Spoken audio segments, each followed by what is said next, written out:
It had a hospital, a school, a church, flower gardens, music, clean white walls, and children smiling for the cameras. That was the trap, because Colonia Dignidad did not look like a prison. It looked useful, it looked charitable, it looked like the kind of place poor families might trust.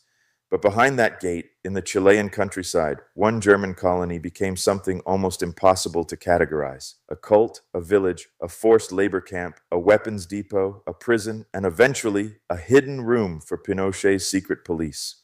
I'm Arturo, and this is Latin Laura, from Latin America's history to mysteries and true crime to local legends whispering Latin intrigue. Hit subscribe, fresh revelations drop every week, ready for your next campfire debate.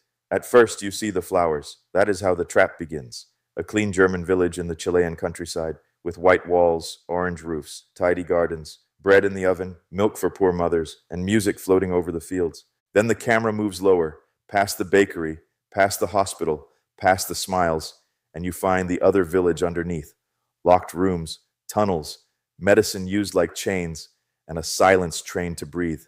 So here is the question. How does one place become everything at once? A farm, a church, a school, a hospital, a prison, a weapons depot, a cult, and a torture site for a dictatorship. Colonia Dignidad, the Dignity Colony, stood near Parral in Chile's Mall region, south of Santiago, where wheat fields meet rivers and the Andes rise like old witnesses. From far away, it looked like an order. From inside, order had teeth. The road into the colony was part of the spell. It wound through fields, tree farms, and quiet countryside before reaching a guarded gate. Behind that gate, the land opened into a Bavarian little world, dropped into Latin America like a postcard with a buried scream. There were workshops, stables, schools, a chapel, a hospital, mills, landing strips, and machines. The colony made bread, cheese, gravel, tools, electricity, and obedience. A Chilean television crew visited in 1981, invited by the man who wanted paradise filmed from the correct angle. The footage shows sunshine, rivers, young women playing music, boys working in fields, cakes in kitchens, and children laughing in water. Paul Schaefer walks through it all in a pale suit and sunglasses, praising old German machinery in broken Spanish. The camera saw exactly what it was invited to see. It did not see the rooms underneath. And why would many neighbors doubt the surface? In a poor rural zone, the colony's hospital treated thousands of Chileans. Buses brought patients from isolated villages. Women gave birth there. Families received medicine, powdered milk, and the kind of help that makes people remember a place with gratitude. That is the cruelest complication. Good could happen at the gate, while evil worked deeper inside. Charity became the perfume placed over rot. At the center stood Paul Schaefer, tall, severe, with thin hair and one glass eye. He rarely smiled. His followers called him the permanent uncle, a tender title for a man who made childhood unsafe. He spoke mostly German, even after decades in Chile, and that mattered. Language became another fence. The colony did not only separate bodies from the outside world, it separated words, memories, families, and the meaning of truth. Schaefer was born in 1921 near Bonn and grew up in Troisdorf, Germany. His childhood was marked by poverty, anger, and failure. He lost one eye young, then later wrapped that wound in a false heroic story, because tyrants love to turn accidents into destiny. During World War II, he worked in wartime medical service in occupied France. After Germany's defeat, when millions were looking for bread, God, and explanations, Schaefer learned how hungry wounded people were for certainty. Post-war Germany was full of ghosts, widows, refugees, children without fathers, families pushed west after the Red Army's advance, people who had lost homes and sometimes the language of normal life. Schaefer arrived with songs, sermons, and a promise. Follow me, confess, work, obey, and you will belong again.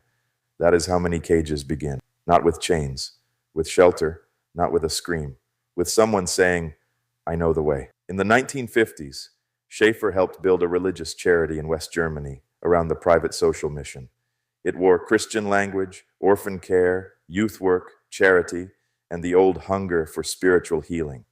But inside that small circle, confession became a weapon, not a private confession between a soul and God, but confession poured into Schaefer's hands. A doubt, a desire, a theft, a dream, a thought about the body, all became material for control. The records whisper the same pattern again and again. What people confessed for salvation became ammunition. Schaefer demanded intimacy, then punished it. He offered belonging, then made leaving feel like betrayal. And when accusations rose in Germany that he had abused boys in his care, the law finally began to move toward him. Schaefer moved faster. A warrant followed. He told his followers that communism was coming, Europe was doomed, and God wanted them across the ocean. In 1961, Schaefer arrived in Chile. Chile was still rebuilding from the massive earthquake of 1960, and charity could arrive wearing a holy mask. Schaefer and his followers bought an old estate called El Lavadero near Parral and Linares. By 1963, more than 200 German settlers had crossed the sea. They renamed the land Colonia Dignidad, dignity. In Latin America, we know how beautiful words can be nailed over ugly doors. In Germany, Schaefer's people had still lived with some distance between them. In Chile, that distance closed. Everyone was behind one gate, one language, one leader, one fear. Private conversations were forbidden. Schaefer taught that 2 people alone belonged to the devil, while 3 belonged to God because the third could report. No one left freely. No letter, friendship, or doubt could exist unless the permanent uncle had the right to inspect it. Families were broken like clay cups and remade into colony property. Husbands and wives lived apart. Children were separated from parents and raised in groups with flags, ranks, and strange names. Boys passed through stages like babies, wedges, salvation soldiers, and elder servants. Girls passed through their own watched and disciplined groups. The colony called itself a family, but it was a family where one man replaced every mother, every father, every conscience, and every god. Each morning, residents ate milk and bread, then went to work. Men to workshops, mills, fields, machines, and roads. Women to kitchens, stables, henhouses, hospital duties, and fields. The labor lasted long hours and brought no pay.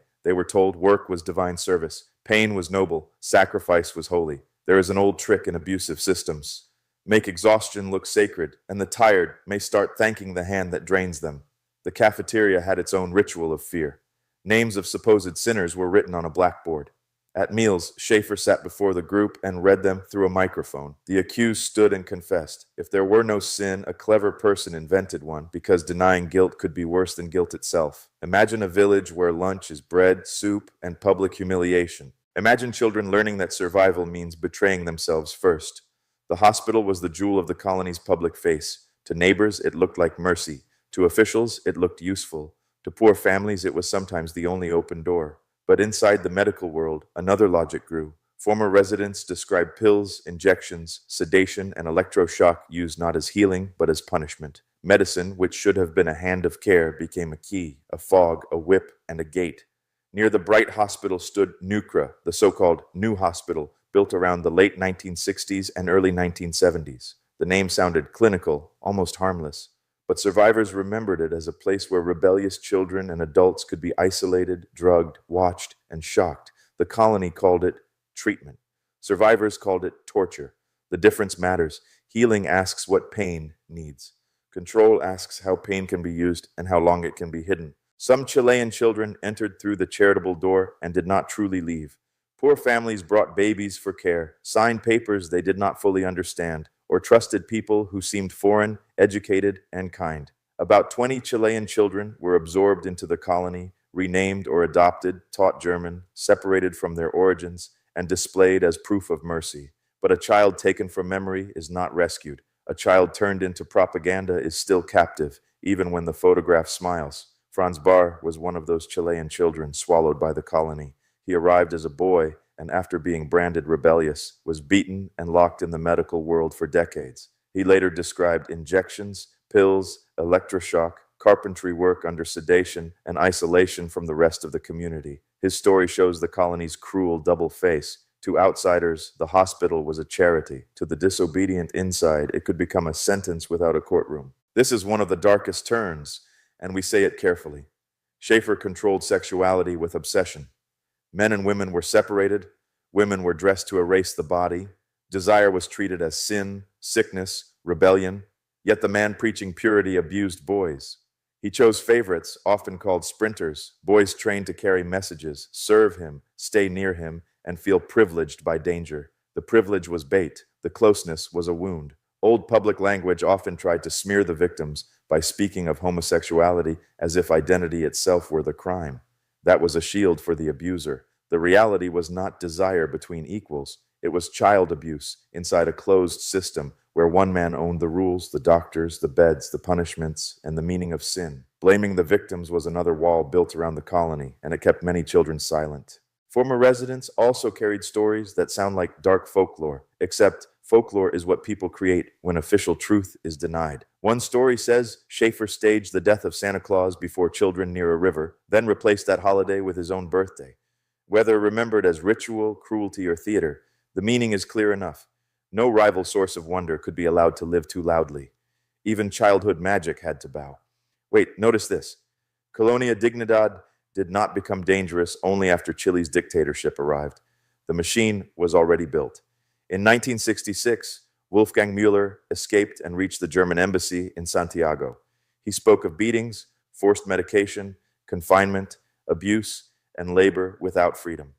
The colony reacted like a wounded animal. Its leaders rushed to retrieve him, discredit him, surround him, and drag the story back behind the gate before the outside world could understand it.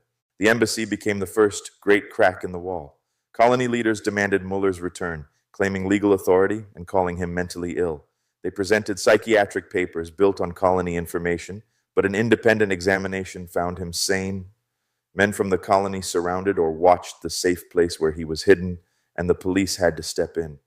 Muller was not just one fugitive. He was proof that the village's paradise story could bleed in public. That escape matters because it kills the comforting myth that the colony was once innocent and later corrupted by politics. No, the first cracks revealed the same design: isolation, medical labels used like chains, fear of testimony, and a desperate need to capture anyone who crossed from inside to outside. When Muller ran, he carried more than his body. He carried a leak in the wall, and to a closed kingdom, a leak is a flood. In the late 1960s, newspapers in Chile and Europe threw wild names at the colony. Some imagined famous Nazi fugitives hiding there, even Martin Bormann.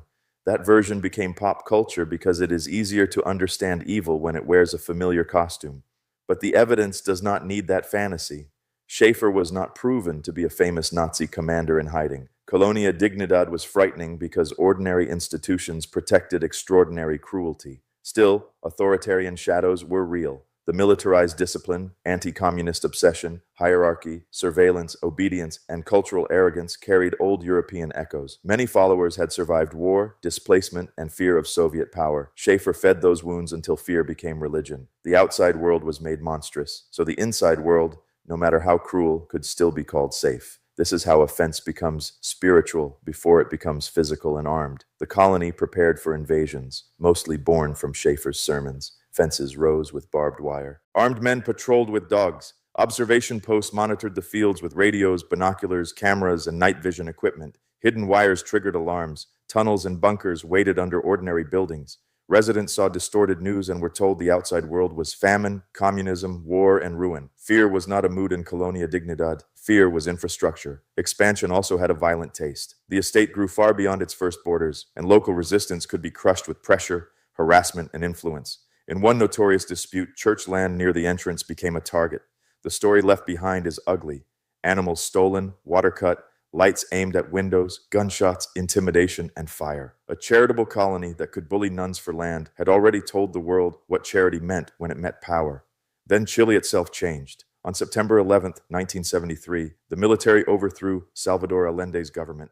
Allende died inside La Moneda, the presidential palace. General Augusto Pinochet rose to power in the country with tanks, curfews, censorship, prisons, exile, and disappearances. The dictatorship said it was saving Chile from communism. We know that language on our continent. It has been used to bless bullets and to make the poor's screams sound like threats. In June 1974, Pinochet created the Diana, the secret police loyal to him and led by Manuel Contreras. Its work was simple and monstrous: hunt, interrogate, break, disappear. For that system, Colonia Dignidad was useful. It was remote, fortified, anti-communist, technically capable, and already trained in silence. Schaefer needed protection. The dictatorship needed hidden rooms.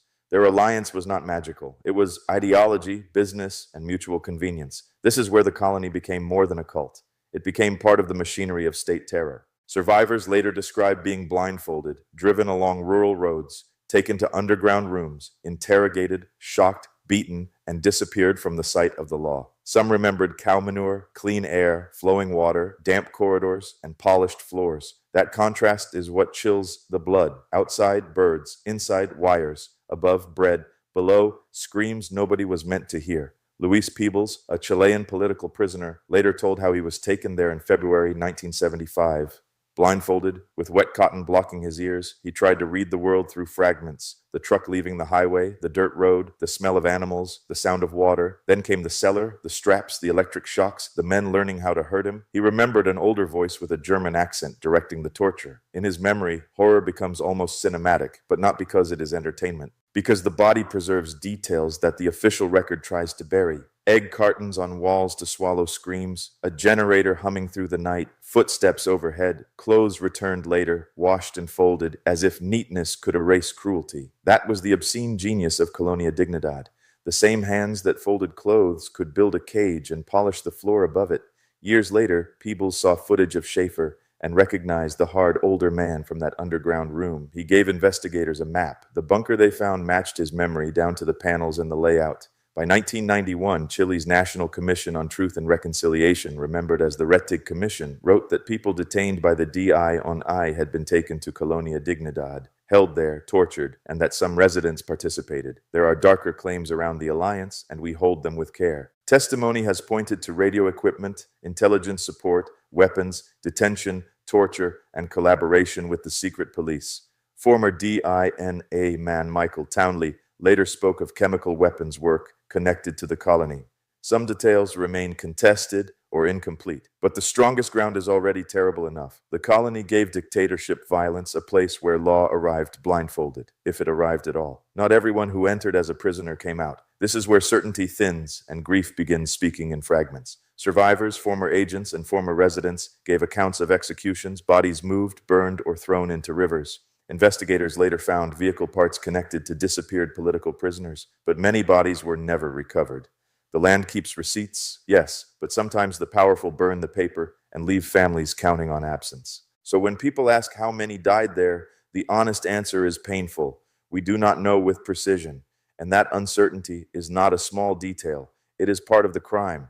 Forced disappearance is not only murder hidden from view, it is a wound designed to stay open. A mother cannot mourn properly if the state refuses her a grave. A country cannot heal if the earth is forced to swallow names.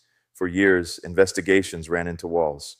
Schaefer courted officials with gifts, cakes, cheese, money, favors, vacations, and usefulness. The hospital created local loyalty. Anti-communism created political loyalty. German identity created hesitation. When delegations arrived, the colony served food, music, children's choirs, and clean floors. Chilean and German authorities moved unevenly. The gate was not only metal, it was convenience, fear, bureaucracy, and people who benefited from not seeing what was standing in plain sight. The truth tried to travel anyway. In 1977, Amnesty International prepared a report naming Colonia Dignidad as a torture camp for the DINA. Schaefer's lawyers fought back with libel charges, and the report's public distribution was blocked for many years, until the late 1990s. That delay matters. Every year of hesitation became another year to drug witnesses, discipline children, destroy evidence, and teach the captive that nobody outside was coming. After Pinochet left power in 1990, the old protection began to crack, but slowly. Democracy does not automatically open every locked room. The networks remain. The habits of fear remain. The colony lost its charitable legal status, faced audits, and protested, but Schaefer still ruled inside. He even launched an intensive boarding school for local Chilean children. A new door opened for poor families, and behind it, the old predator was still waiting. In 1996, a boy named Cristobal Parada smuggled a secret note to his mother. The note said to take him out. It said Schaefer had raped him. His mother rescued him and fled towards Santiago, afraid local authorities might return him to the Germans. She found help from Luis Enriquez, chief of Chile's detective police. The story had waited decades for a mother who would not hand her child back to the gate. In August 1996, a judge issued an arrest warrant for Schaefer. Inside the colony, the permanent uncle lowered his head and said almost nothing.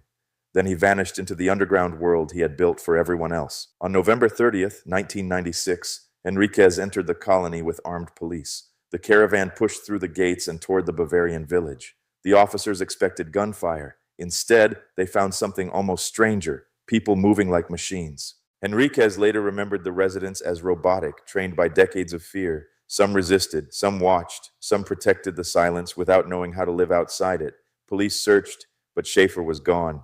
Maybe beneath them, maybe already on the move. For years, raids continued. The colony said he was dead. Others said tunnels. Others said exile. A tyrant can leave the room and still remain inside people's nervous systems. Slowly, some residents began to speak. They showed investigators tunnels, bunkers, files, weapons caches, and places where graves may have been emptied. In July 2005, police unearthed stockpiles: 92 machine guns, 104 semi-automatic rifles, 18 anti-personnel mines, 18 cluster grenades, 1,893 hand grenades, 67 mortar rounds, explosives, ammunition, and more. The pastoral mask fell again. This was not a farm with secrets. This was a fortified kingdom.